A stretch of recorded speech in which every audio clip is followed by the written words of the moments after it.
আসসালামু আলাইকুম। NU math মুকসিত YouTube চ্যানেলের পক্ষ থেকে আমি আছি মুকসিত ইসলাম। আজকে আলোচনা করব অনার্স চতুর্থ বর্ষের ম্যাথমেটিক্যাল মডেলিং এর পার্ট 5 নিয়ে। খুবই গুরুত্বপূর্ণ একটা অঙ্ক নিয়ে আলোচনা করব, যা 19 সাল এবং 21 সালে আসছিল। অঙ্কটা হচ্ছে আপনাদের harvesting model dp by dt is equal to p into 4 minus p minus 4 দ্বারা প্রকাশিত নিয়মিত জনসংখ্যার বিলুপ্তকাল নির্ণয় করো। যখন পি অফ জিরো মানটা হচ্ছে কত, 0 থেকে 2 এর মধ্যবর্তী মান। জনসংখ্যা বিলুপ, যখন জনসংখ্যা বিলুপ্ত হয়ে যাবে, অর্থাৎ জনসংখ্যা যখন 0 হবে, তখন এটার সময়কালটা আমাদেরকে বের করতে হবে। তো এটা আমরা কি করব, এখন সমাধান করব। তাহলে দেওয়া আছে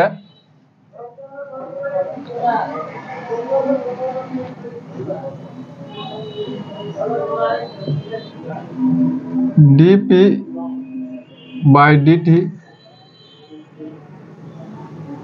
4 মাইনাস পি মাইনাস কত 4, এটা আমাদের কি দেওয়া আছে।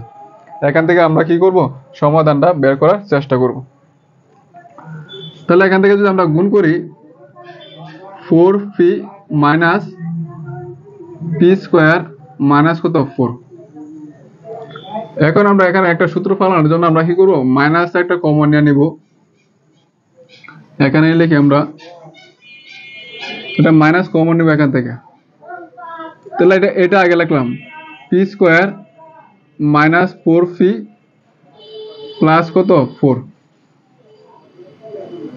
দেখেন প্লাসে মাইনাসে মাইনাস পি স্কোয়ার, মাইনাসে মাইনাসে প্লাস 4p, প্লাসে মাইনাসে মাইনাস কত 4। তার মানে কি এটা যে কথা, এটা কি আমাদের কি একই কথা। এটার কিন্তু আবার আমরা একটু সাদা লিখতে পারি। দেখেন কিভাবে লেখা যায়, minus P square minus 2 into 2a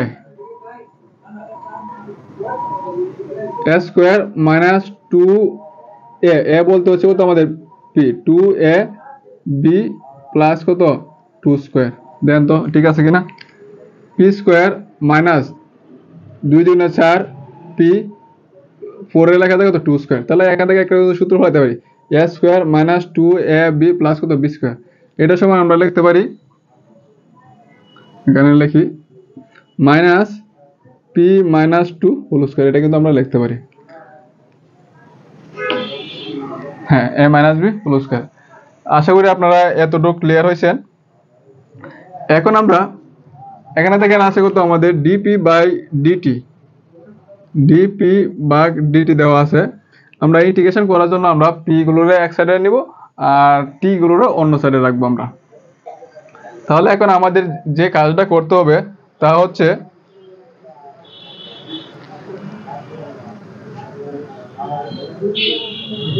মাইনাসটা আমরা এদিক দিয়ে রেখে দিব, মাইনাসটা এদিক দিয়ে নিয়ে আসলাম। মনে করেন dp p minus 2 whole square is equal to dt. আমরা কি করছি, কি করছি, আমরা এখানে গুণ করে দিচ্ছি, আমরা এখানে আর কিছু করি নাই। এখন আমাদের যে কাজটা করতে হবে, উভয় পক্ষে কি করবো না, সমাকলন করব। তো উভয় পক্ষে যদি আমরা সমাকলন করি, তাহলে আমরা এদিক দিয়ে কি করবো, একটা সমাকলন চিহ্ন দিয়ে দেবো, যে ইন্টিগ্রেশন। উভয় পক্ষে আমরা কি করলাম, সমাকলন করলাম। তাহলে আমরা একটা কাজ করতে পারি, মাইনাস তো একটা ধ্রুবক, ওটা আমরা সাইডে রেখে দিলাম, এটার উপরে তুলে দিলাম ফি মাইনাস 2 মানে সাদা লিখলাম হিসাবে সুবিধার্থে। তারপর আছে ইন্টিগ্রেশন ডিটি। তাহলে আমরা যদি এটা এক্স চিন্তা করি, x to the power n এর ইন্টিগ্রেশনটা কি হয়, x to the power n plus 1 by কত এন প্লাস 1 এই আকারে কিন্তু হয়। তাহলে আমরা এইভাবে করব। মাইনাস তো ছিল আমাদের সূত্রটা কি, এটা আমরা এক্স চিন্তা করি মাইনাস 2 প্লাস 1 মানে এন প্লাস 1 মাইনাস 2 প্লাস কত 1। এই ইন্টিগ্রেশন তো আপনারা পারেনি। তাহলে ইন্টিগ্রেশন ডিটি মানে হচ্ছে কত আমাদের টি, ইন্টিগ্রেশন ডিটি মানে হচ্ছে তো টি। আর সমাকলন ধ্রুবক নিব কত, আমরা সি নিলাম, কারণ একটা সমাকলন ধ্রুবক নিতে হয়। এখন দেখেন মাইনাস 2 প্লাস 1 তার মানে কি মাইনাস 1 এখানে থাকতেছে, উপরে মাইনাস নিচে মাইনাসে কাটা। তাহলে আমরা পাইতেছি কত পি মাইনাস 2 আর উপরে দেখছি কত -2 + 1 মানে -1 এই যেগুলো টি প্লাস কত সি কিন্তু আমরা পাচ্ছি। এখন এইটা যে কথা 1/p-2 কিন্তু একই কথা, মানে এটা যদি উপরে তুলে দেয় তাহলে কিন্তু এটার উপরে পাওয়ার কিন্তু -1 আছে, উপরে তুলে দিলে কিন্তু পাওয়ার 1 আছে, উপরে তুলে দিলে কিন্তু এটা -1 হয়ে যাবে। তার মানে কি এই লাইনটা যে কথা এই লাইনটা কি একই কথা, সমান হচ্ছে কত আমাদের টি প্লাস সি। এখন এটা যদি আবার উল্টায় দেই, আমাদের p-2 এর মান যদি আমরা বাইর করি, p-2 সমান 1/t প্লাস কত সি। তাহলে এখান থেকে আমরা কি করলাম, p-2 এর যে মানটা আছে এই মানটা পাইলাম 1/t প্লাস সি। এখন এখানে হচ্ছে আমাদের সি যে আছে এই সি হচ্ছে কি ধ্রুবক, এটা আমরা 1 নং সমীকরণ দিয়ে রাখি, এই সিটা হচ্ছে কি আমাদের ধ্রুবক। তাহলে ধ্রুবকের কি করতে হবে, মান বের করতে হবে, কারণ সমীকরণের মধ্যে ধ্রুবক রাখা যাবে না, ধ্রুবকের মানটা আমাদের কি করতে হবে, বের করতে হবে। তাহলে ধ্রুবকের মানটা আমরা কি করব, বের করব। উপর অংশটা আমাদের দরকার নাই,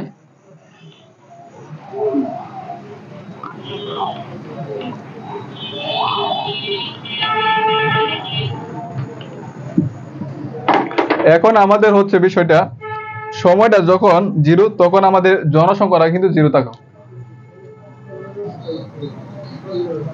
যখন t সমান 0 অর্থাৎ সময়টা যখন 0 তখন p সমান p অফ নট, অর্থাৎ p অফ 0 অথবা p নট একই কথা, অর্থাৎ যখন সময়টা 0 তখন জনসংখ্যা হচ্ছে কত আমাদের 0। তাহলে আমরা এখানে যদি 1 নং এর মান বসাই, মানটা আমরা 1 নং এ বসাবো, 1 এ মান বসাই, 1 এ মান বসানোর পরে আমাদের p সমান হচ্ছে কত, p অফ 0 - 2 সমান 1 সময়টা হচ্ছে 0 প্লাস কত সি। তাহলে আমরা কি করছি, এই মানটা আমরা কি করছি এখানে পাইছি। তো এখান থেকে যদি আমরা সি এর মানটা বের করি, এখান থেকে যদি আমরা সি এর মানটা বের করি,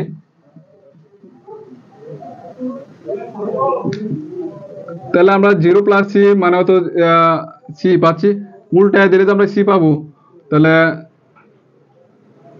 সি সমান পাবো কত আমরা 1/p অফ 0 মানে 64, অর্থাৎ এই সমীকরণটা দেখে আমরা কি করছি, সি এর যে মানটা আছে সি এর মানটা কি করছি আমরা বের করছি। এখন আমরা এই সি এর যে মানটা আছে সি এর মানটা আমরা কি করব, 1 নং এ বসায় দিব, সি এর মান 1 নং এ বসাই। তাহলে 1 নং কত ছিল আমাদের, 1 নং কত ছিল আমাদের, যে এটা কিন্তু ছিল আমাদের কি 1 নং সমীকরণ। তাহলে 1 নং এ আমরা কি করব, সি এর মানটা বসায় দিব, p-2 1/t প্লাস সি এর মান হচ্ছে এটা 1/p অফ 0 - 72। এখন আমাদের এই মানটা এখন আর দরকার নাই,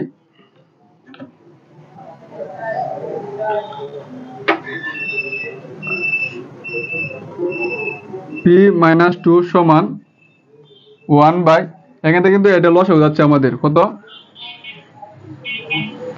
p অফ 0 মাইনাস কত 2 আমরা লসাগু নিলাম। তো লসাগু যদি আমরা নেই তাহলে এটার সাথে এটা গুণ হবে, p0t - 2t, এটার এটা কাটা, উপরে থাকতেছে কত আমাদের +1, p-2 সমান, এখন যদি এটাতে উল্টায় দেই তাহলে আমরা পাবো কত, এটা চলে যাবে কিন্তু উপরে, p0 - 2 নিচে পাইতেছি কত আমরা p of t - 2t plus কত 1, আমরা কিন্তু এই আকারটা কিন্তু এখানে আমরা কি করছি পাইছি। তাহলে p-2 পাইছি কত আমরা, p অফ 0 মাইনাস কত 2 আর 1 plus p of 0t minus কত পাইছি আমরা টু পাইছি, এটার আমরা 2 নং সমীকরণ দিয়ে রাখলাম। এটার আমরা কি করলাম, 2 নং সমীকরণ দিয়ে রাখলাম। এখন দেখেন আমাদের কিন্তু বলছিল জনসংখ্যার বিলুপ কাল নির্ণয় করার জন্য। জনসংখ্যা বিলুপ কাল অর্থাৎ কি, জনসংখ্যা থাকবে না, অর্থাৎ জনসংখ্যা হয়ে যাবে কত, 0।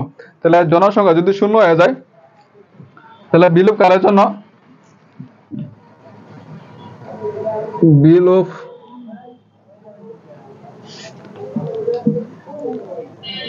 কালের জন্য বিলুপ কালের জন্য আমাদের কি জনসংখ্যা হবে কত, 0। তাহলে পি হবে কত আমাদের, কত পি এর মান হবে কত আমাদের 0।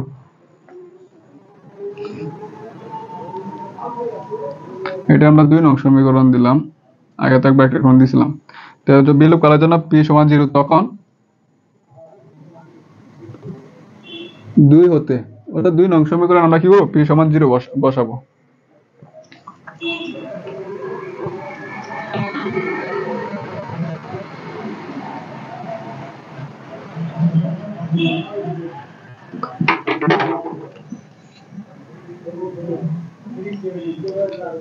জিরো মাইনাস টু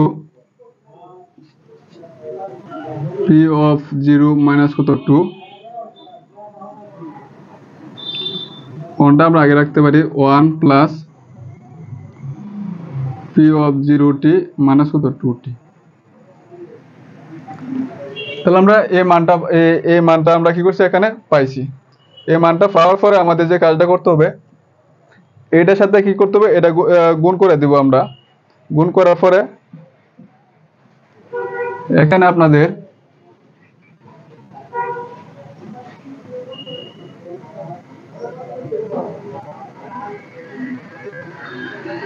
এটার সাথে আমরা আর গুণ করবো। এখানে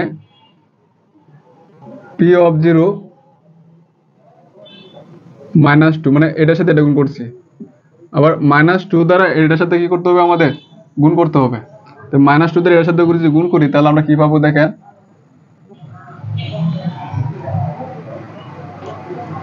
-2টাই রেখে দিলাম, 1 plus P of 0t minus হচ্ছে 2t।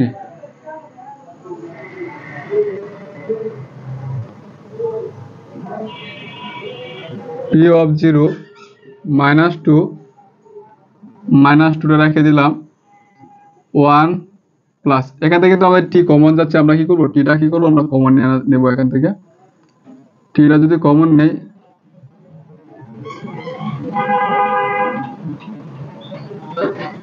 পি অফ 0 মাইনাস কত 2 থাকতেছে আমাদের, টিটা কমন নিয়েছি আমরা। এখন যদি পি অফ 0 -2 দ্বারা এখান থেকে আমরা কি করবো, গুণ করে দেব, -2 একে -2, এখানে যদি গুণ করে দিই তাহলে আমরা পাবো কত, -2 ইন্টু এই মানটা পাবো আমরা, পি অফ 0 -2t, এটা পাইছি আমরা। এখন দেখেন এখানকার -2 এখানকার -2 কিন্তু আমরা বাদ দিয়ে দিতে পারি, তাহলে থাকবে কত আমাদের, পি অফ 0 সমান -2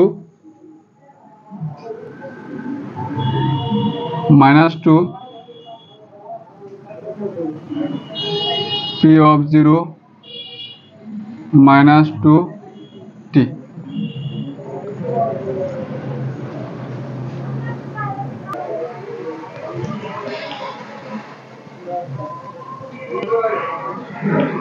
এটা তো আমাদের দরকার নাই।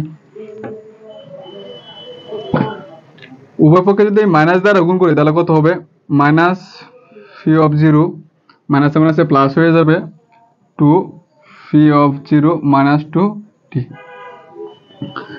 এখন মাইনাস পি অফ 0 সমান, এখান থেকে যদি আমি একটা মাইনাস কমন নেই তাহলে কি করতে পাবো আমরা, -2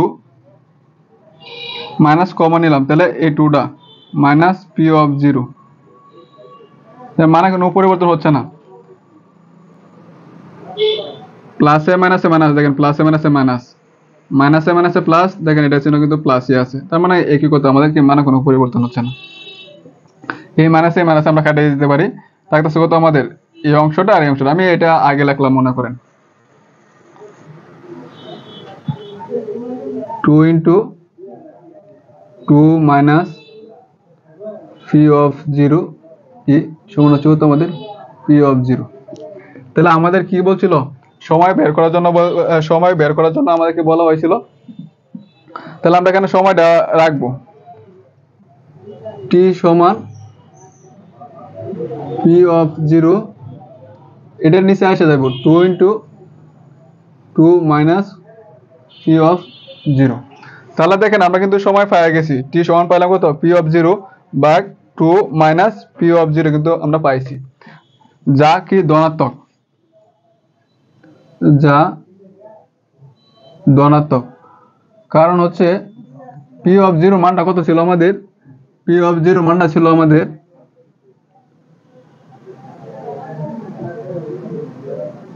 2, মানে 0 থেকে 2 এর মধ্যবর্তী। এখান থেকে আপনারা পি অফ 0 এর মানটা কি 0 থেকে 2 এর মধ্যবর্তী, অর্থাৎ মনে করেন যে পি অফ 0 মানটা আছে 1, তাহলে এখানে যদি 1 বসান, পি অফ 0 মান যদি 1 বসান, তাহলে কিন্তু উপরে 1, পি অফ 0 মানে 1, 2 থেকে 1 চলে গেল 1, 2 কে 2, অর্থাৎ 1/2, অর্থাৎ কি একটা ধনাত্মক মান হচ্ছে। তার মানে কি এটা কি একটা এটা কি হচ্ছে, এটাই ধনাত্মক। অতএব নির্ণয় সময়কাল এখানে লিখে দিবেন, অতএব নির্ণয় সময়কাল t ইজ ইকুয়াল টু, যে এই মানটা আপনারা কি করবেন লিখে দেবেন, তাহলেই হবে। আশা করি সবাই বুঝতে পারছেন।